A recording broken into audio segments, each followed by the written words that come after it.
we'll wait for a few more people to hop on, but we're at Baily's Dairy Farm, which a lot of the locals will recognize the area. But we have some new info that's pretty cool.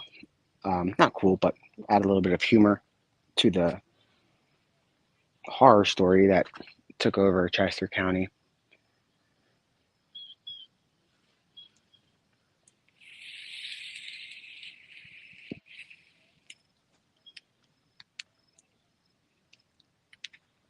You guys see the cows are back to their normal routine, mooing around. A bunch of goats. It's kind of cool. All right, so this is Baily's Dairy Farm, and the infamous Ford Transit was parked right here in this little spot. Let me make sure we don't get anybody in the shop, but I'll show you. So right here is where that Ford Transit was parked. And you guys have to keep in mind, if it wasn't for Cavalcante stealing that Ford Transit, they would have been at that perimeter at Longwood for more days while he was making his way out of the area. So it's important to realize how, honestly, a key role that Baily's played in the capture. I know a lot of trolls have been pretty hateful to the business, which is bizarre. But I'll wait for some more people to hop on here.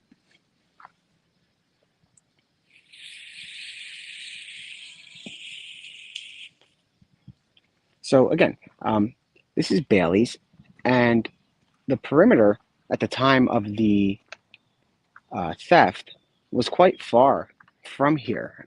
Everybody got back to their normal routine, but they were able to go back into business, and they didn't have any concern because police made not police, but the lieutenant colonel, which I assume is a police, made clear that Cavalcante was at Longwood when in fact he was here. And you guys can see how this property goes on for, I need to get the exact acreage, but it's vast. They've been in business for 4 generations, over 100 years, serving Chester County and locals. They offer like meat, milk, stuff for Halloween. We were kind of joking around for some other ideas, but it's a very sensitive time for those that live not just here in the community, but here at Baily's. The fact that he was able to come on the property, and they were scared. They were scared that he was that close, and it's normal. Anybody that lives in any area that has farmland, and you guys know that keys are left in those vehicles. That's just what they do. They're not used to a murderer coming up and stealing their car. At that time, the perimeter was cleared 100%. There wasn't one patrol car anywhere. From here to Longwood, let's see. It's a little bit of a drive.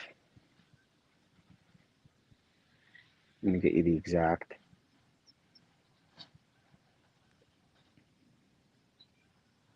So from here, it's about 4 miles. It's a 10-minute drive. If he was walking, which he was, it would be an hour walk if he was taking main roads, which he wasn't.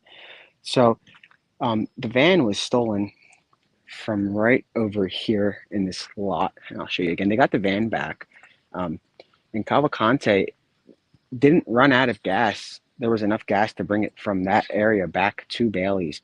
So he ditched the van, not because of running out of gas, but because he knew at that point that the van was on the radar with every police agency, honestly, in the country. It was registered on the NCIC system, and that system is a national database where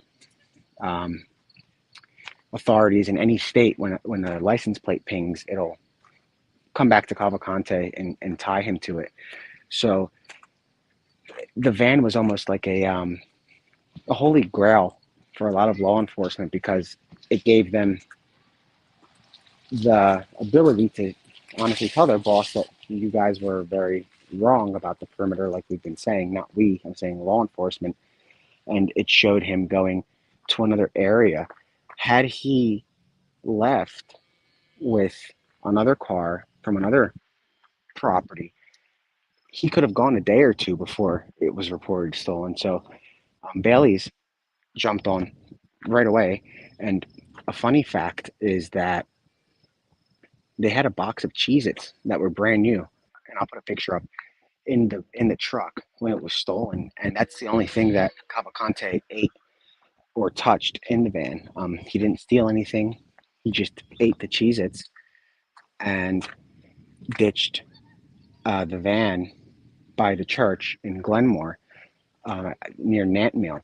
So there was still gas in the car. And right through these fields, you can see there's homes.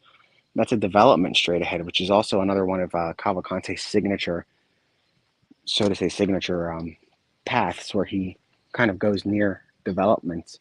And there's one straight through here. But again, a lot of people in law enforcement are saying that it was kind of a blessing in disguise that he took the van because it gave them a solid lead, and it gave them a new perimeter of that lead. So had the van not been stolen, it's very likely that we would still be covering this van toward Phoenixville, but honestly, we would have probably been focused here still at Longwood. But the van was here, and he made his way down another exit of the property. He didn't exit from the general exit, which goes past the barns and the home here on the property. So he was very meticulous when it came to heading out and remaining under the radar. So we're going to work on Longwood to get I'm waiting for coordinates. Once I get the coordinates, I'm going to reach out to Longwood, and then I know a lot of locals who have memberships, which is kind of cool. But I want to make sure that's even in a member's zone where he was sleeping. But again, I think Bailey's deserves a lot of props with how everything unfolded. Nobody was hurt, which is that was the main goal. But they gave law enforcement a lead, possibly the greatest lead in the investigation, was him stealing that van, because it didn't just take him to Phoenixville, it also took him to Glenmore. That van is what essentially established a new perimeter, and within days he was captured. Had he not stolen the van, this would be a whole different story right now.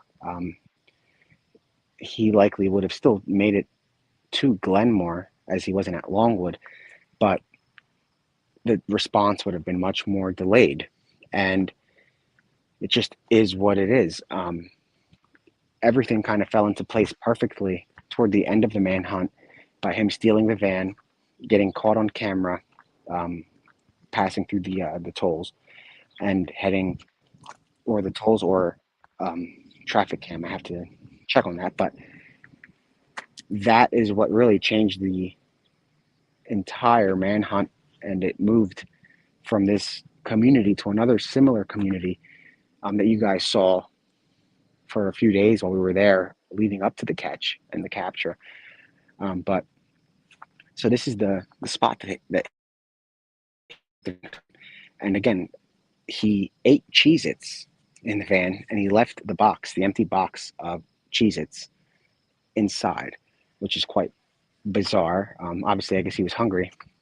So he ate the Cheez-Its, ditched the van, and nearby the area where he ditched the van, there was a watermelon cart, which is where he took a watermelon from and made his way. There was no money in the van. There was no cash, no cell phone. So, like, there wasn't anything he can use to his advantage. If anything, law enforcement used the stolen van to their advantage by tracking it on the cameras and whatnot. Bailey's, in our opinion, played a major role in the capture, and that's not just from us, it's from a few troopers that were involved in the search, who are confident that had he not gotten the van and made such a trackable path, they would still be left in the dark looking for him. Um, so it was almost a blessing in disguise, is what they called it. We told you guys on day 3 that law enforcement kind of hopes that he gets a car, that he steals one, because if he steals a car, it'll be much easier to capture him, or at least zero in on him, which is what he ultimately did. The gun was not part of any sort of strategic plan. That didn't help them at all. But the van did. The van being stolen did. See, hey, how are you? But you guys can see everything slowly getting back to normal in this small rural area here in suburban Pennsylvania, about 30 minutes out of Philadelphia, maybe 40. But yeah, this is that infamous spot right here where the van was parked, and they did get the van back, which is kind of cool. They were able to, they cleaned it out themselves. And that's the other thing. We don't slam law enforcement in any way, but obviously those that coordinated a lot of the stuff in the search bungled it from the outset.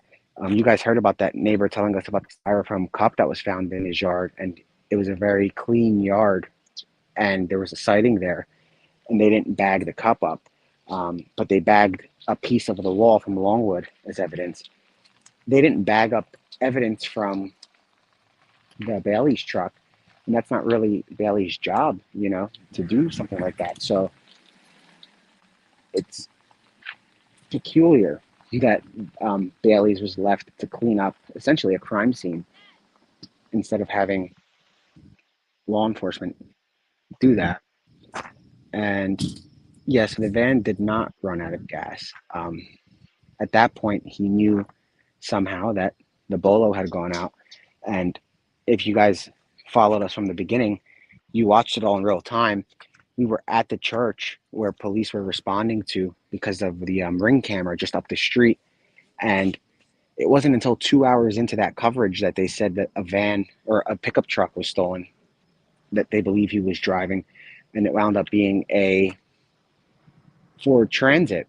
So at the end of the day, if you have all of that manpower and technology involved in a manhunt, you can't possibly expect a local to essentially run circles around them and capture the guy. They were told here that the perimeter was moved. Before the perimeter was moved, they were telling us that, and we drove that road, there were troopers lined up all down that main road right here. That's Lenape. And right to our left is that roundabout that goes to Water Glen. So this area was flooded with police, and then they moved and told the businesses that they're good to go. You guys saw Carco open back up, and we saw that with Longwood, where they were at Longwood, and then Longwood opened up, and he was still there on the property. They opened it, and they closed it the next day. So anybody that's not from the area, for the most part, I'm not going to say their opinions don't matter, but it's more so the trolls that are getting involved and giving, I guess, their 2 cents into a manhunt that they know nothing about. They weren't on the ground. They didn't see the terrain. They didn't meet anybody from the community. I can guarantee you right now, if you drive to a farm anywhere in the country, you're going to find keys in the car. That's just what they do. That's how it is. In this area, there is no crime. There is no crime rate as far as anything other than your DUI or your domestic violence, but there's no crime rate out here. So there's no need to put a gate up. There's no need to lock your stuff up. There's no need for any of that. There just isn't. They've been here for 100 years and they've never had an incident. And now that they did, that incident actually essentially helped law enforcement zero in on Cavalcante. So had the doors been locked, what's to say he wouldn't have gone into the farm, the barn, or to hurt somebody for a car? You know, like we've been saying, if you see him, call the police. Don't apprehend. Let him do what he's going to do, and let the police handle it. So it's just what happened. You know, the facts are the facts, and they farms all over the country, and I'm sure around the world, have the same thing where they leave their cars, at least their work cars, unlocked to make it easier for the staff and everybody on the farm. You don't have um, escapees running around, and you don't even have like your average B&E criminals that do breaking and enterings floating around here. It's literally like a 0% crime rate, and this was the first to happen. But I just wanted to show you guys at least the area of where the car was stolen from. And you guys can see, and there are fields, there are hills. Obviously, it's easier to spot him in something like this, but he was coming out of brush, as you can see, straight ahead. And even up here, you're going to see some brush. But if you're local, definitely visit the farm when it's open. Um, like we've said over and over again, whenever we show up, we ask for permission, and we had it a few hours ago, but we were just hanging out and kicking it with the locals, who were trying to get back to their lives. It was hard on them as well, especially here at the farm. The emotions ran high.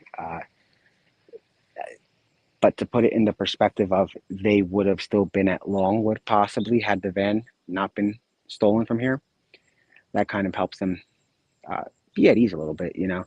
And if you're local, they have, you guys know what Baily's is. I didn't know until today, but they have like a store, dairy products. They have ice cream, kind of the go-to for local kids, the goats and the farm animals up there. And this is what the area is. This is Chester County, and you guys are seeing it slowly go back to normal after a horror story that they won't forget for the rest of their lives. You had an escaped violent murderer on the loose in an area that has no crime rate. There really isn't a procedure for something like that. Um, Essentially, this was new to everybody in the area, and we were saying this from the start, that this is a very quiet community, tight knit. Everybody knows each other for the most part. There are a lot of community events. They all go out together. They hang out at various hotspots, which wound up being areas of interest during the manhunt. Um, and they're slowly getting back to their normal lives. So the cows are right down here.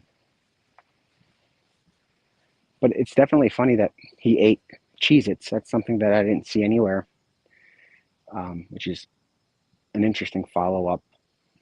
The fact that he stole the van and then ate their Cheez-Its on top of it.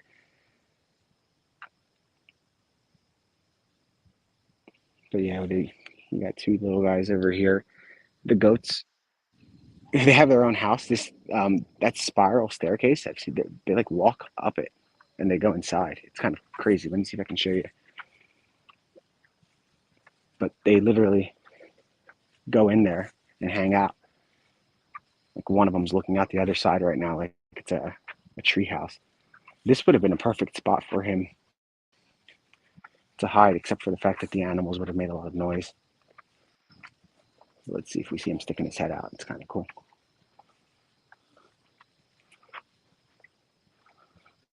You can see that like this, and it's funny because they literally use them, the goats, and they walk up. It's kind of cute, to go to the. And there's his head right here. Look, they've got to look out. So that guy probably saw more than everybody on the perimeter. Let's see if we can zoom in a little bit.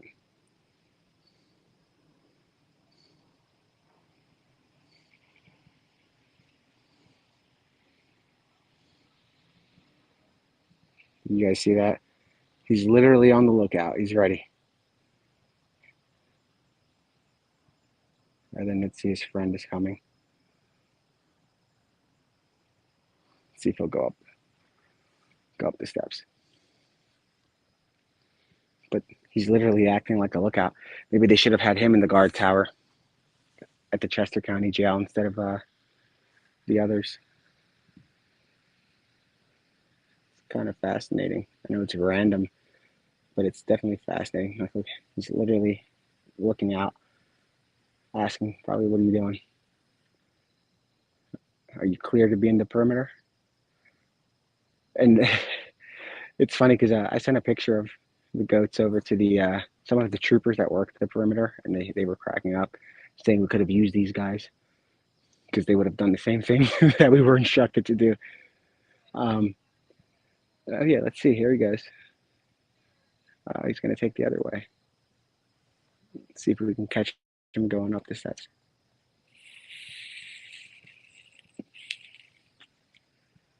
Let's zoom in again.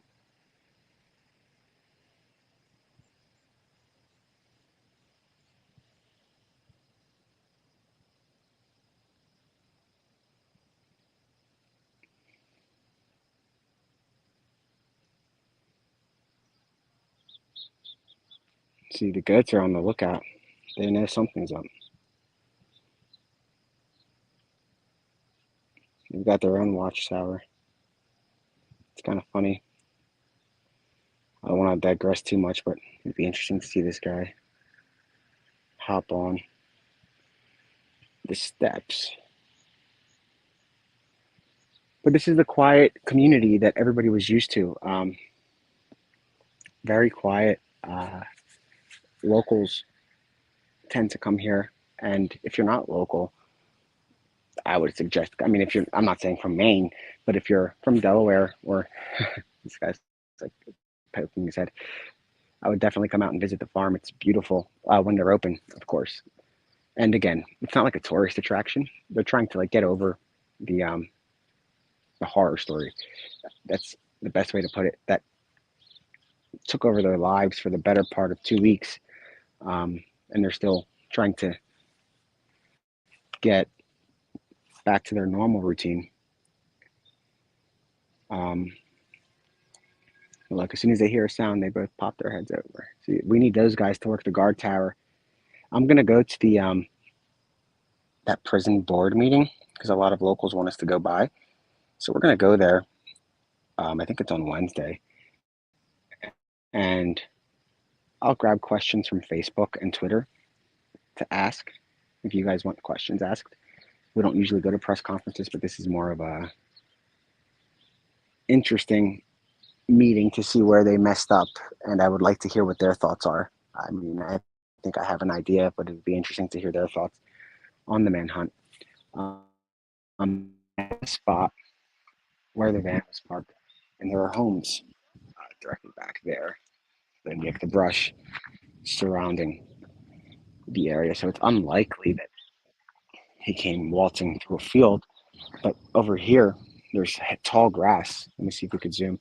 There's tall grass that goes down and shows like kind of like a little spot where you can crawl.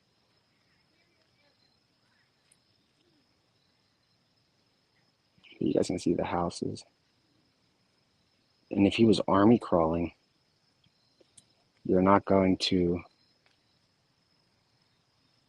see anything out of the ordinary, especially at 2 o'clock or 3 o'clock in the morning when the perimeter is 10 minutes away, about 4 miles from here.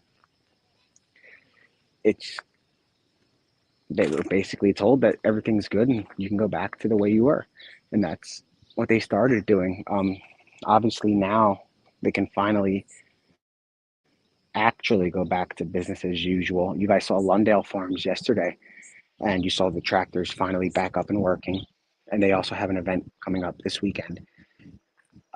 Not because of the manhunt. They just have they're back to business, and that's what they do. They hold like festivals. They have, I don't know if Lundale has a store. I don't believe they do. I don't know. I have to check out their site. I know that This farm, they do have a store.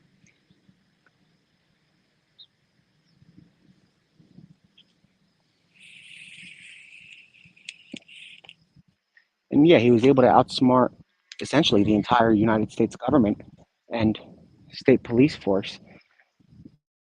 So you have a sense of security as a local when you see the state police parked up at your house, which we showed you guys they were doing. But they backed out of this area 100% and journeyed over to Longwood to set up a perimeter almost 24 hours after he was seen there. So they moved from here to Longwood. But when they got to Longwood, he was back at Waterglen. So then they went back to Waterglen, established a perimeter, and then he was back at Longwood again. Um, so he was slick with his movements, and either he got lucky or he was very good with timing. This isn't his first rodeo, guys. He escaped before. He was on the run before. Um, that's not going to happen again. Not from a state correctional institution. He's not going to get out. He's not going to be able to do that. Um, let's see right down here. There's a little bit of a little lot, and you have to keep in mind somebody like him. Authorities wanted him to get a car, so he knew that once he got a car, his time was very limited before that car is going to get pinged or pulled over for anything, whether it be a taillight or the fact that it's tied to an escaped murderer. Um, so he was very meticulous. He would have had to have scoped the area out, learned their patterns, learned when they leave, and when movement got slow is when he moved in and grabbed the van. And initially, police said it was a pickup truck, and it wasn't. It was a Ford Transit, and they said it was a Ford Transit with Baily's written on it, but it wasn't. It was just a Ford Transit from the farm. So the miscommunication was more than visible. I mean, it was apparent on the live stream. You guys watched it unfold from a pickup truck to a uh, Ford Transit to then it saying Baileys to then it not saying Baileys. So there was a lot of miscommunication. And again, you can see the homes over there. But there are a lot of places that you can duck, duck for not being seen, kind of hide. The drones and the helicopters weren't here at that point. They were at Longwood. So they would have never picked anything up out here. I'm not doing the crab walk. You guys saw me hiking yesterday, and I'm hoping that was the only time, unless that Longwood spot ends up being a hike. I'm hoping it doesn't, but if it does, we'll go there. This entire terrain, like we've been saying, it's an escapee's playing ground. There's so many options, so much he can use to his advantage. Stuff that impedes law enforcement in the search, but helps an escapee. Um, at times, they were walking right over him, and they missed him.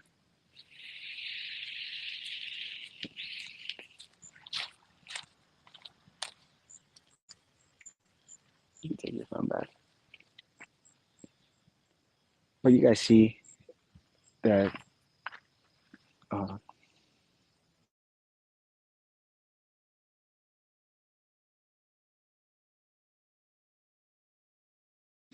but yeah, you guys see the terrain here. It's perfect for an escapee, but this is why people move to Chester County, is to live in areas like this with this kind of a terrain. They don't imagine ever who's convicted. They don't even imagine a breaking and entering or a petty theft. They don't have any of that. So, and I don't know if that's the exact van back there. Maybe it is, maybe it isn't.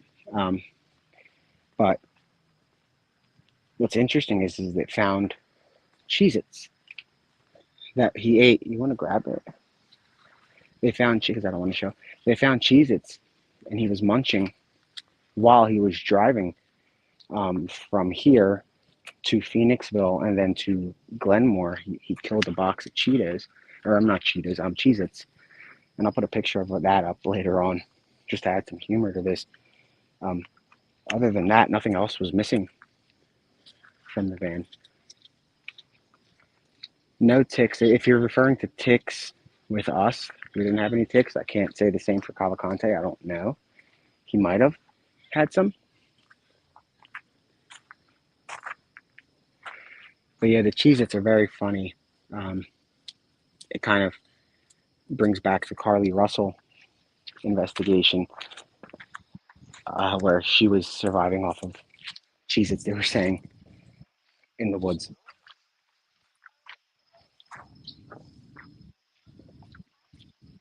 Now, this is the case with Cheez-Its as well. So the Cheez-Its are becoming kind of famous.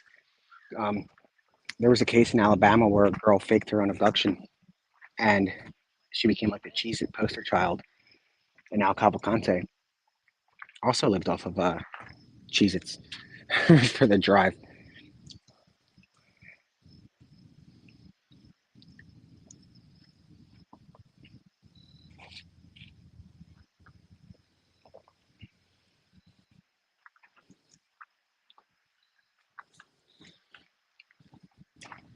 So that Eagles hoodie was from one of the home invasions. That was from one of the home invasions, the hoodie. I don't know if the first hoodie, if that was a Longwood hoodie or not. I wasn't able to find. We didn't really dig too much into that, but the Eagles hoodie was from a home invasion.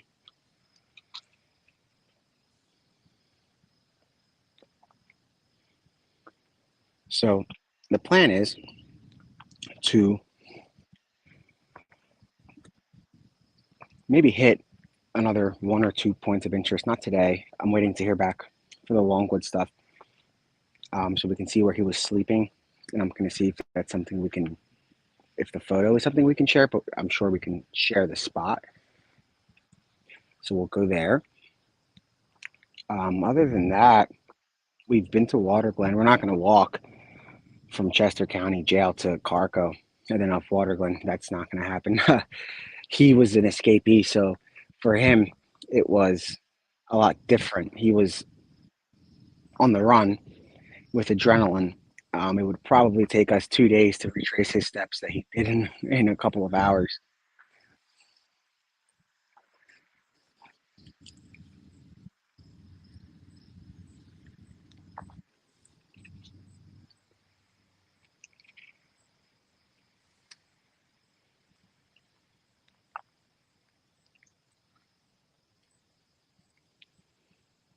But yeah, essentially, this is the spot, the infamous Ford Transit. So I'll show you guys again how he pulled out. We don't know how he got, which direction he came from, but he took the van from right ahead of us, which is right there at that little cutoff, and he drove in this direction to exit the property, which takes him to just outside of the original perimeter that was lifted at that point. Had he gone down this exit, the main road, that was originally part of the perimeter, part of the tight perimeter, but it was gone at that point. So there was no law enforcement presence at all. Period. So they wouldn't have seen, if even if they were there. I mean, they would have. But they were so certain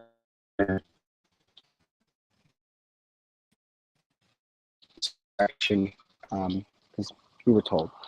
So he left from. I'm going to show you again after this car drives by, but he took the side exit instead of the main exit. So he traveled down this road, also to avoid detection from the farm owners. If he went the other way, it would have raised red flags as to who's driving at this hour. So he was very quiet, um, smart, so to say, when it came to making his exits. But had he not taken the van, there's a chance that they would have been looking at Longwood for at least another day or two before figuring out where he went. So the van was kind of a blessing in disguise. It gave them something solid to follow and essentially establish a new perimeter, two new perimeters. One very brief, no, actually three or four perimeters. One very brief that lasted about 10 minutes, maybe closer to an hour at the church. And then from the church, the new perimeter was where they found the van. And then from there, you guys saw Wind Hollow Road, I believe it is, as a perimeter. And then from there, it went to, I think it's Daisy Point Road, Coventryville Road, and Mount Pleasant Road. And then from there, they went closer to Ridge Avenue and finally zeroed in on them. But again, if it wasn't for the van, they would have been zeroing in on deer at Longwood Gardens and vigilantes that were going through. He wasn't there, and that's a fact at this point that he was gone.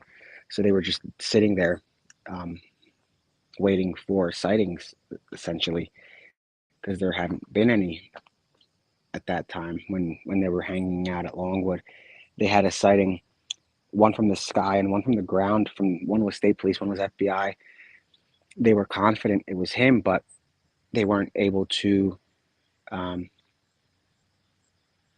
confirm it. The only confirmed one was the night before at 2:30 o'clock or 2:30 or so in the morning when he was sleeping at the gardens.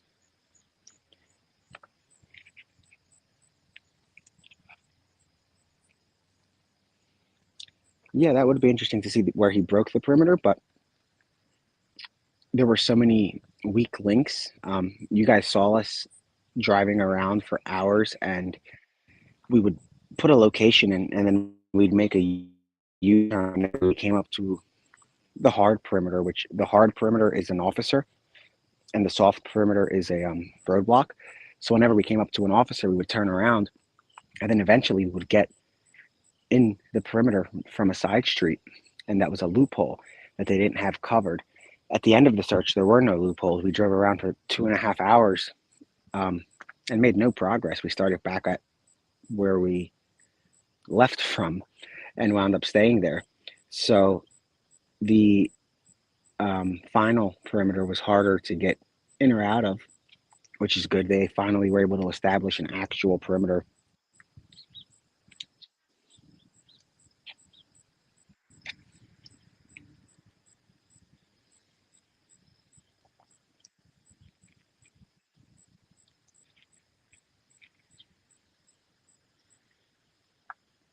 But yeah, we really have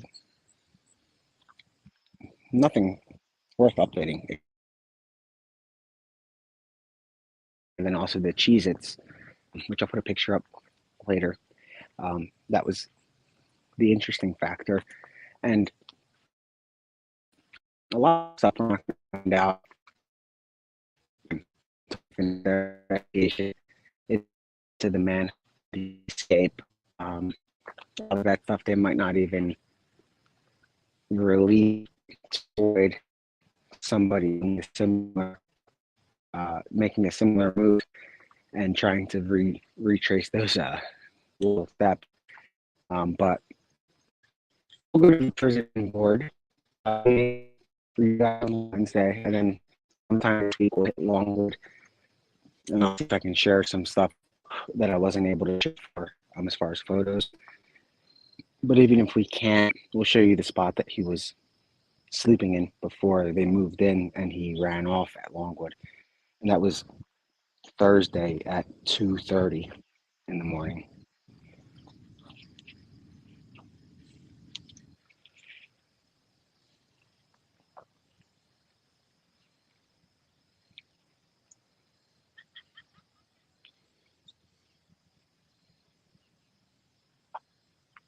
So the van that left here was the Ford Transit. We're on Baily's dairy farm. Look, we're there. So he stole the van from here and went to Phoenixville. And then from Phoenixville, he went to Glenmore, where he ditched the van.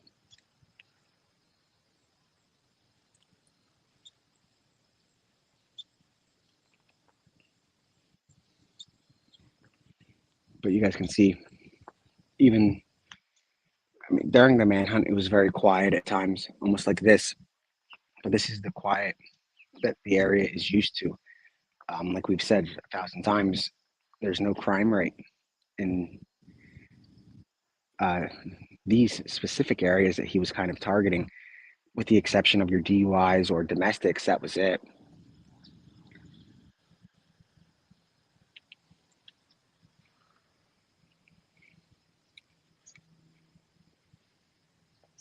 Yeah, Jill, we're going to show you guys where he slept once I get the coordinates.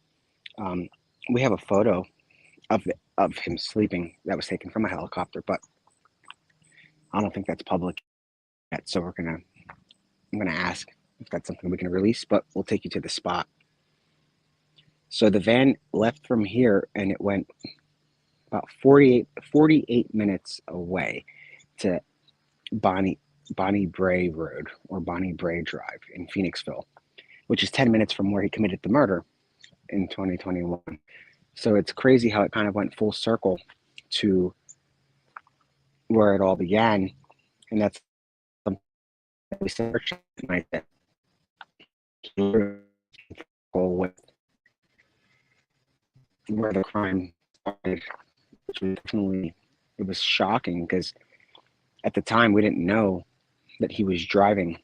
Uh, Everybody was assuming that he was walking, and that would have been quite the walk. But at that point, they hadn't seen him in over 24 hours. So it was possible that he had walked. It wasn't until we heard about the van, or the truck, that we learned um, of his actual methods of travel.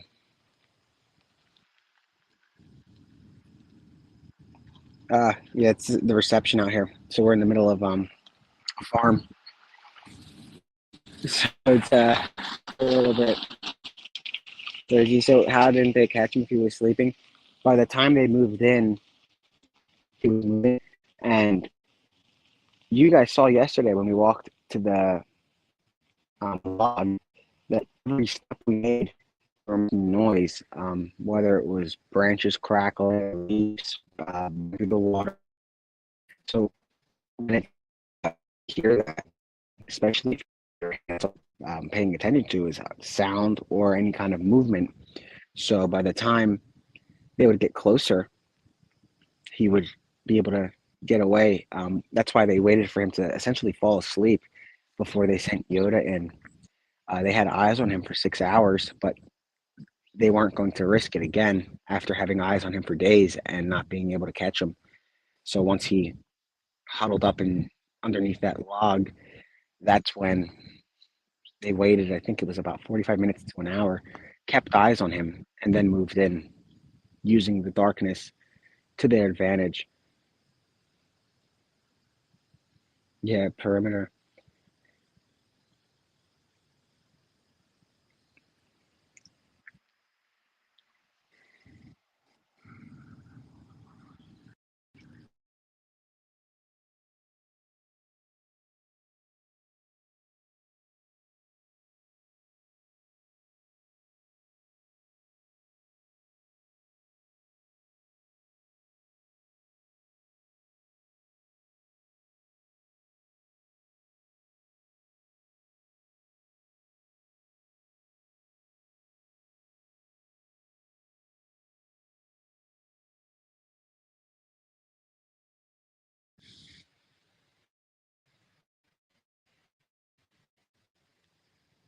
Cool.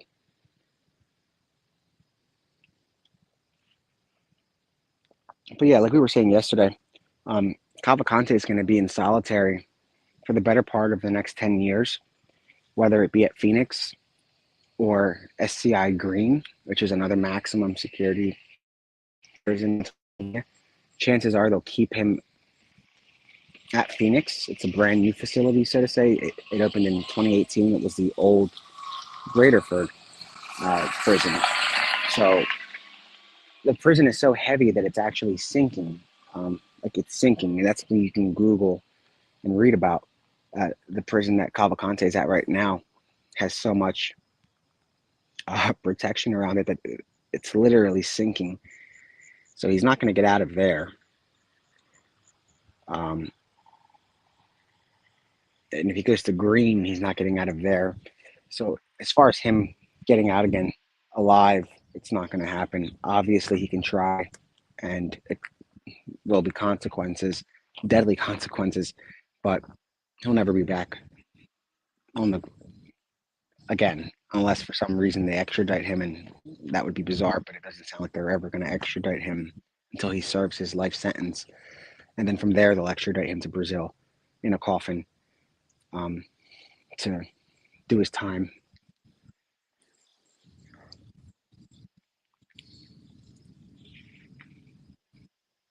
The prison he's at is called SCI Phoenix.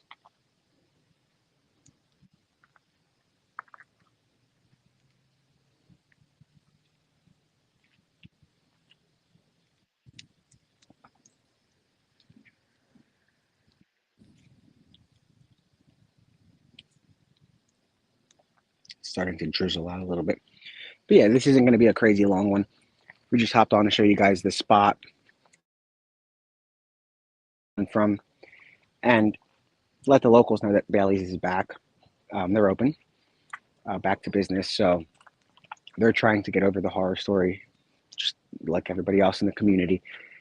They want to leave this behind them, but they're slowly getting back to their routine. Understandably, it's a scary time for them. Um, but at the end of the day, it was that theft that led police to the new area of interest and wound up, and that might be it right there, but I'm not going to tell you for sure. We'll zoom in.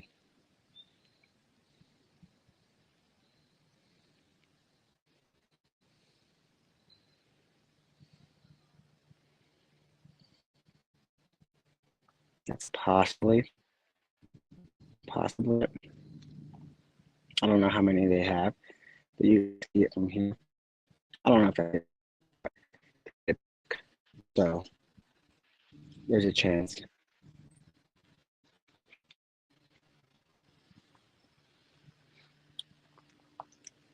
So we'll do Longwood next. We'll do the prison board meeting, and then there we will wait until the next come that um, I'm not sure when that is, and we never know. We weren't planning for somebody to escape a murderer of all things. Stuff like that just happens. So there's no real schedule. You want a tour of the van? So I'll see if that's something that I'll ask them after I finish the stream if that's something, but we'll ask. It's worth asking.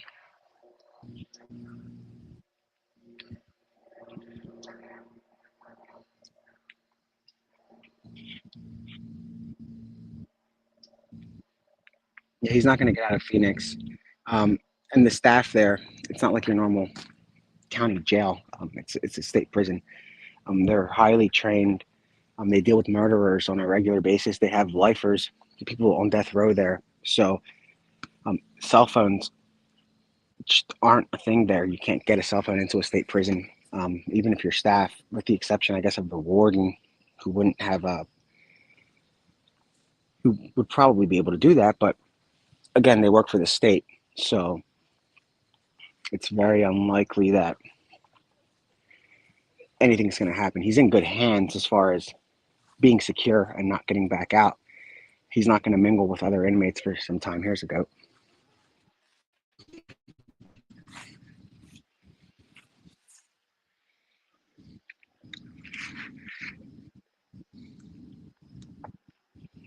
I'll see if they let us live stream from the town hall. I assume we can.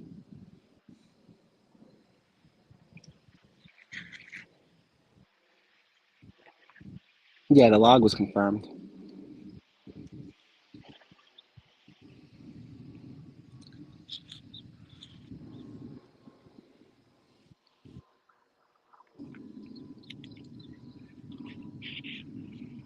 Oh, there goes the lookout. He's on the move.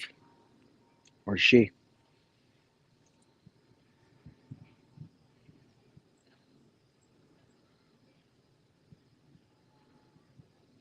If only they can talk and tell us what they saw.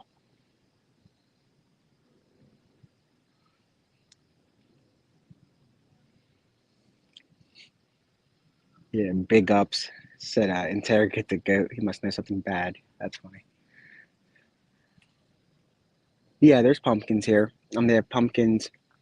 They have, apparently their bacon is really good. The locals are saying the bacon's really good. Here comes another guy popping out. Um, dairy products, ice cream for, I was going to say for the kids, but it's pretty good. So it's for everybody. Um, kids obviously have fun here. They can interact with the animals a little bit from the fence.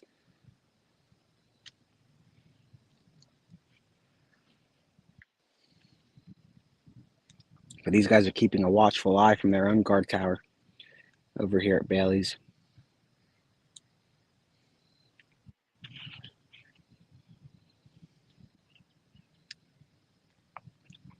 They're holding a better perimeter than the lieutenant colonel, um, keeping their eyes open. Oh, there's a pig too.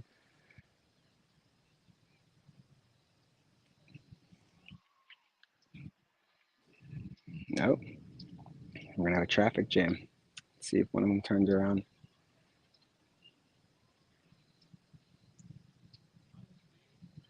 Let's see. All right. Yeah, he's got to be the officer in charge, the white one walking up because he's kind of patrolling the steps.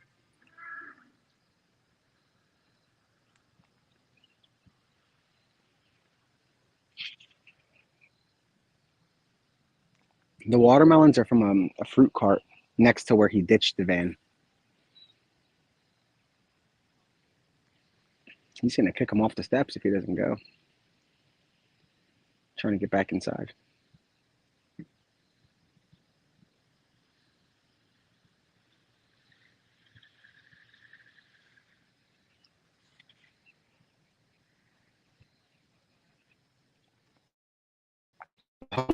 Which one? There's been a few. Are you talking about the homeowner of that opened fire?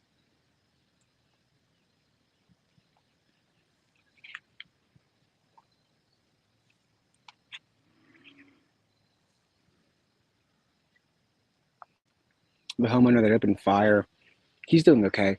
Um, he's had a lot of backlash from social media. Nobody local. Again, it's people from all around the world or out of the state who are chiming in. So he's not on social media as much right now until this stuff dies down. And a lot of people were blaming homeowners or business owners. There's really, it's not their job.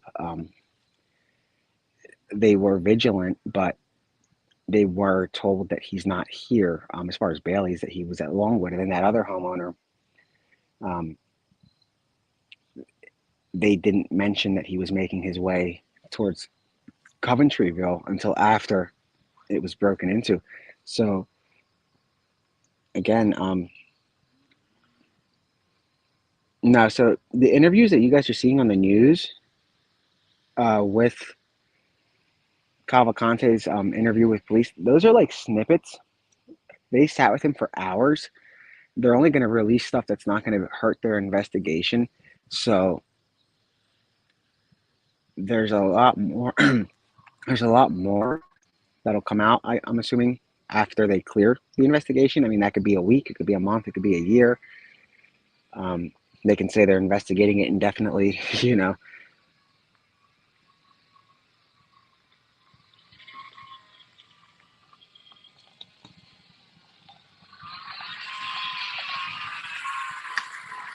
I wonder if they ever fall off the steps.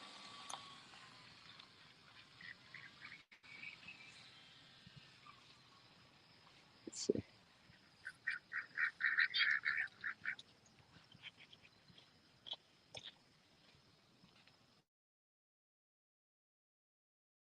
We're gonna feed the cow some milk.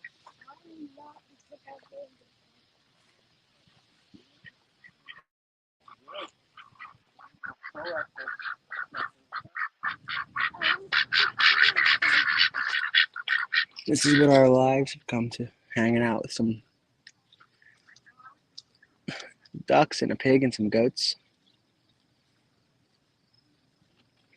A good way to support people that have been affected, really would be to visit the local businesses like Baily's or Lawndale and go from there.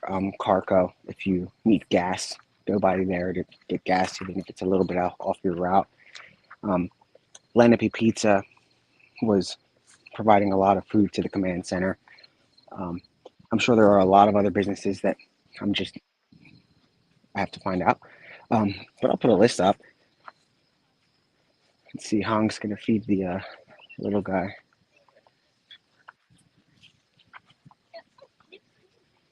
Oh, don't hold it like that. Don't hold it. Why don't you use both hands? I have it. Why don't you show me what to do? So hold it like this. Pull it down. Okay. Maybe through a hole in the stick. No, they don't like you.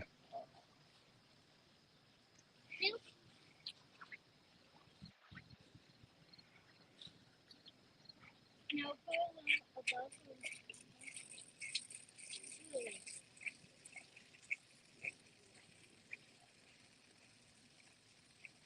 Oh.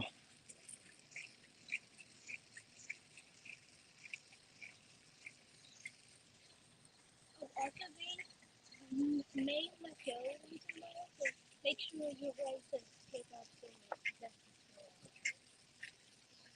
this one doesn't seem like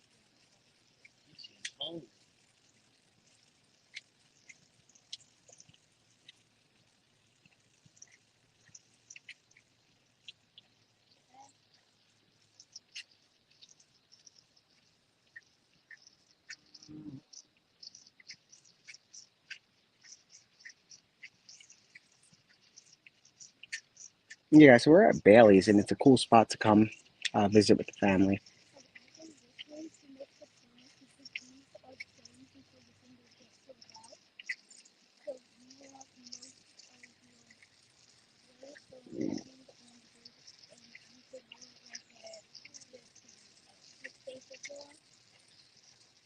This is like fascinating. It's funny.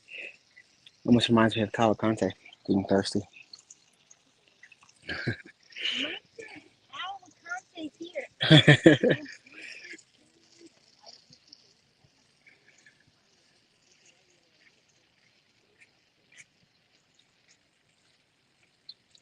Yeah, Fran. We'll look into that.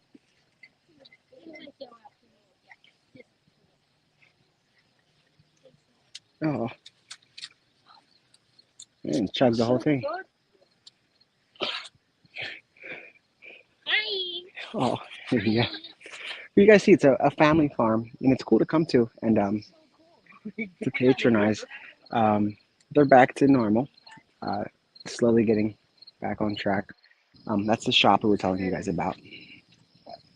So they have like dairy products, like apple cider too. They have family farm, but no pets allowed. But no pets allowed. So yeah, you guys heard that. Family farm, but no pets allowed. Um, so we're at Bailey's, which is where the transit was taken from, and that was actually a blessing in disguise because that transit helped police zero in on Cavalcante. Um, he's not speaking Cavalcante in jail. He doesn't have any cellmate. He's by himself. He's gonna be by himself for a few years, possibly for the entire time he's on in solitary, which could go up to 10 years. Um, they might kind of play a Chinese fire drill with him where they move him from prison to prison just so he doesn't get, once he gets adapted to it, they'll move him again. So that way he gets a new terrain. They're known for that, at least in the state. So what they can do is jump him around. So once he spends 2 years somewhere and he gets comfortable, they just move him in the middle of the night to the next um, prison. But you guys can see the developments that are back there. homes that aren't too far. So it's possible he went through the development when he came here. We just don't know.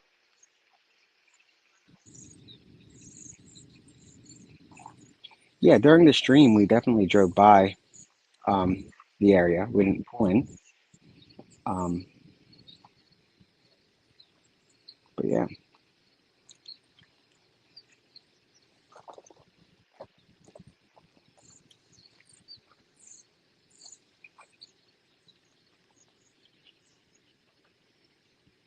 that's a good idea. Queen of Hearts. I'll put out a list. So this is the farm that's on, I believe it's Lenape Unionville Road. Um, very close to Water Glen. Very close. Um, and Water Glen had the home invasions and the ring camera footage, and it's also close to the Lenape Road. Well, I think it's on Lenape Road, just the other side of it, where he was seen running before police surrounded Water Glen again. And then from there, he went to Longwood. Um, they went to Longwood as well. He then left Longwood and came back to Water Glen. So they set up back here at Water Glen, and then he went to Longwood. So it was an interesting um, pattern. And I wouldn't say it's one guard who's involved, not involved, at fault in a little, in some way. There's a culture at Chester County Jail where the new guards are coming into this culture. They can't come in and shake the place up and say, well, we're going to do it this way because they'll get fired. So um, they walk into that culture of being able to sit on their phones because the inmates are very low level, of being able to uh, digress and not keep a close full eye on inmates. And that's something that happens at every county jail. For the most part, almost all escapes are from county jails. So, if anything, I would say it's a scapegoat for them to charge one person. Um, if they charge somebody for allegedly using their cell phone, they should also charge the person who let the cell phone get past security. Then they should also charge the captain on duty who was watching, who was in charge of the prison grounds. So they should also charge the person that was watching the surveillance. If they're going to charge one, they should definitely charge some. I wouldn't say one, I would say close to 6 or 7 people. Don't set an example and try to look like a hero by Charson, who walked into a culture of what was going on. Um, but if you're going to charge that one guard, I would hope you're going to charge 5 or 6 others that are higher ranking who allowed him to bring in a cell phone, who told him it was all right to do so because they do it every day. Um, so whoever worked security, the lieutenant for security should be charged at that point. Then whoever the lieutenant was for the command room where they have surveillance, that person should be charged. Um, the former warden possibly for the security measures should be charged. It shouldn't be one guard. It should be, I would say, 6 or more, and not just guards. I'm not going to say executives, but you guys get the drift. Those who go to the prison wearing suits and ties, the ones that call the shots, they should be charged. Whoever decided to wait 2 hours before alerting the public, they should be charged. I can guarantee you that the guard that was allegedly on his phone wasn't in charge of sending out an alert to the public. Whose job was that, and why did they wait 2 hours? That person should be charged. So it shouldn't be a one size fits all where let's blame one person for a conveyor belt of problems. Um, that person was honestly a victim of circumstance. They walked into that job thinking that they were doing it correctly, which they were according to their coworkers and their bosses. Um, so really, there's not one person to charge. It would have to be a body of people, and I don't think they're going to go that far. But it would be cruel to charge one person and say that it's this person's fault that he got out. Um, and the guards are just doing their jobs. If they try to bring about change, they get fired. If they go against the niche or group of people there that are friends and have been there for years, they'll get ridiculed and fired. If they try to bring integrity there, they'll get ridiculed and get fired. So you can't blame the foot soldiers as much as you have to blame those who trained them, who trained these guards, who trained the guard in question. Who else was in that post before this? Was that person on their cell phone throughout the years? If so, why are you guys trying to focus in on it now? Um, who made that policy that you can't bring a cell phone in legally, but we'll let it slide? That person needs to be looked at. Um, it really can't be just a one person criminal investigation. That's just not realistic at all. Um, and there's no evidence that anybody that worked at the prison was working with Cavalcante. So if these were all the product of circumstances, which it sounds like it was, when you have a culture that you're walking into at the county jail and you're working in that culture, um, there has to be accountability, but you don't hold the bottom of the totem pole accountable. You start at the top and make your way down, or you start at the bottom and make your way up. But let's just, it's too soon to tell. So this is all speculating. I do know that they said at the press conference before that they are criminally investigating the guard in the tower. I hope that translates to a larger investigation for the culture, but you can't blame one person for this. And if you're going to blame one person for the perimeter, that would be the lieutenant colonel of the state police, who put all of the resources, thousands, at least 1,000 troopers here at Longwood, not here, but at Longwood Gardens, and he wasn't even there. So are they going to be held accountable? I mean, that itself is almost as bad as the escape. If he managed to escape the prison and then or the jail, and then he escaped your airtight perimeter, were you on your cell phone? So at the end of the day, it's a conveyor belt of questions. It's not just the jailbreak. Obviously, that's a big one, but the perimeter break, who decided to focus in on this perimeter, that's beyond me and everybody that I've spoken with that was on the perimeter working. They don't even know why they were stationed there. And my understanding is that they already have petitions to demote Lieutenant Colonel. Again, this would be his second time he was demoted in a matter of years. He was demoted for bungling another manhunt, and he was promoted again, and Cavalcante came along. So there are a lot of people that have to be held to the fire when it comes to getting answers, but you start at the top, not at the bottom.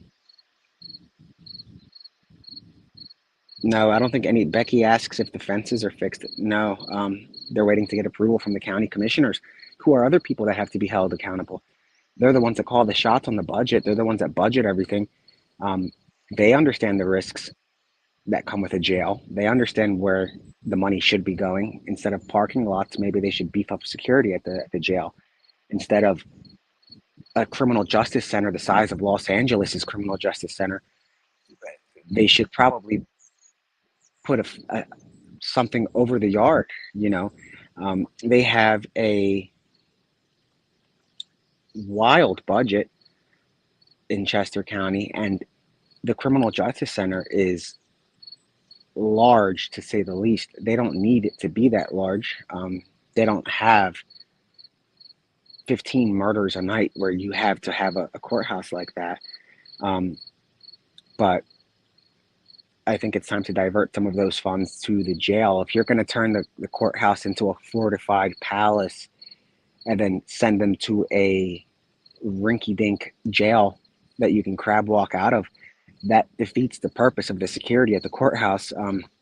You would think it's the opposite, but it's not. The jail, there's a walking trail that goes around the entire, for the most part, at least half of the jail. You can walk right on the outskirts of it in like a hiking trail. The signs around the jail, in big letters, it says it's a youth, like a youth rehabilitation, something like that, something where they bring them back from taking the wrong road in life. And then in smaller letters it says Chester County Jail. So locals that are driving by, for years they were telling us they thought that was a youth center, because of how big the sign is. It says youth center. Um, it doesn't look like a prison. Like, I don't see the fence when you're driving from the street, you don't see the fence. You just see a little tiny, um, one of those little arm gates, and that's it from the street. So if they want to house murderers there, they definitely need to up their game with security after this. That's apparent, but there are a lot of questions that I think are going to be asked. The first will be, why was a murderer in the yard with people that are there for 2 weeks on a DUI? Why was the murderer walking around with people there that have a 3-month sentence, a 1-day sentence, something that they're bailing out for? Um, that's a huge risk to them. So why was he in the yard without wearing red? Why was he in the yard without any supervision? Why was he outside of his cell block without supervision? Why didn't he wear his um, jail issued red clothing outside of the block? When you leave on the block of a jail, you can wear a white t-shirt, but when you leave the block or go anywhere outside of that unit, you have to wear that color. If you have blue, I think that's no, like, you're not violent. They have, like, I think a green color for sex offenders. And then they have red, and red means that it's a violent person, possibly a murderer. Why was that person in the yard with everybody else? Why wasn't he wearing the color that he should have been wearing? Perhaps the guard would have seen somebody wearing red and said, okay, I have to keep my eyes out because that guy doesn't have a 2-month sentence. He's here for a long time. So that's why you can't really place blame on one person. It's a lot of people. And it starts with something as simple as the clothing. He didn't wear the clothing. And no, so the district attorney, her job is done. Her job is to prosecute, or first apprehend, prosecute, and convict. And she did that. And her job was done after that. Um, I think that's the first time I've seen a DA get involved in a manhunt.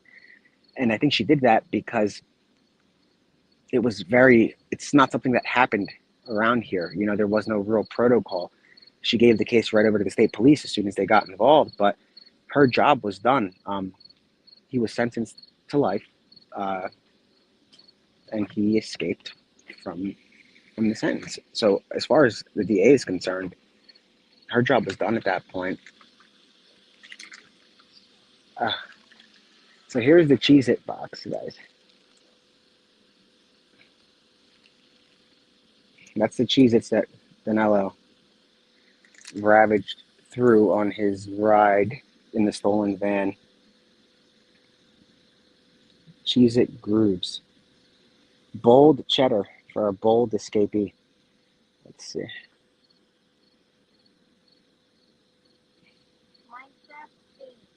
That's funny. But yeah, those are the Cheez-Its that he ate.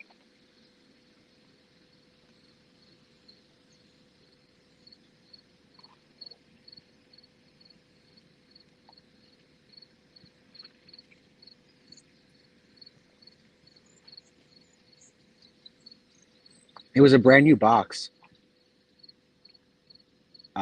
When the car was stolen, it was brand new, and when it was found, it was empty.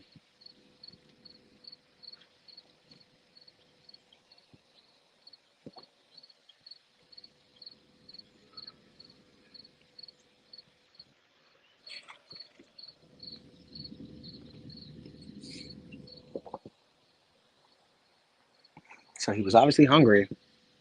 I know he had trail mix in the backpack, but no, we don't have it. That's the owners have it. They let us show it. It's kind of interesting. I thought that was. I said you guys definitely have to keep that.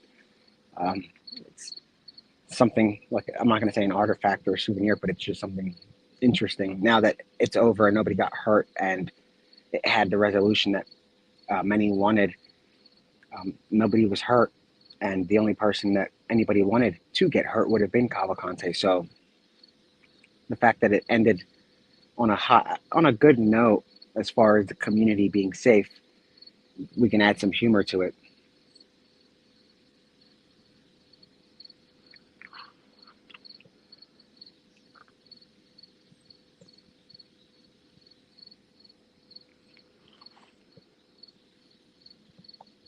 They might transport him to the court hearing, and if they do, it'll be in that Homeland witness protection truck.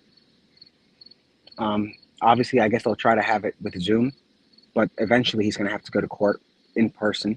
He has a right to be there in person, so he'll get that right, and he'll go there naked with a robe on and no shoes. Um, so it's up to him if he wants to be inconvenienced and picked up at 2 o'clock in the morning and driven around for hours, so that way he can't memorize any kind of a route. That's all on him. He might get tired and say, "We'll just do it via Zoom instead of spending 12 hours or more in shackles driving around, taking weird routes to the courthouse." Um, but he has a right to be there in person.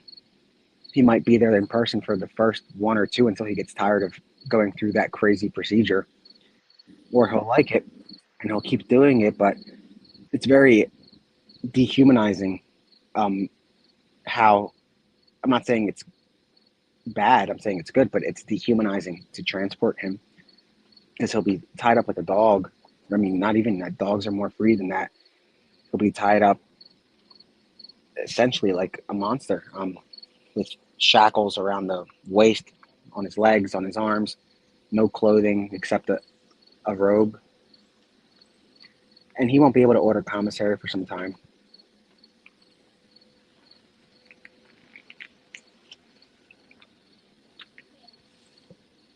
The first few might be on Zoom, but then he has a right to be there in person.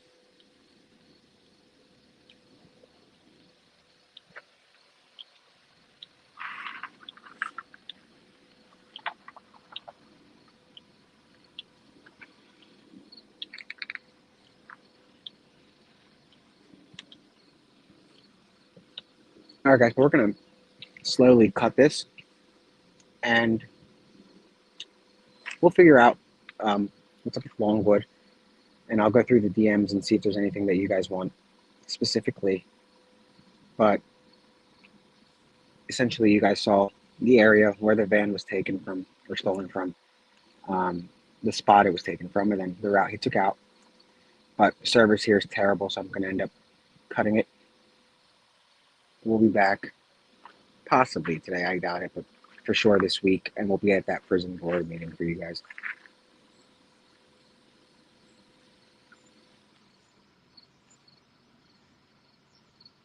And if you're local and you're in the area, let me see what time it is.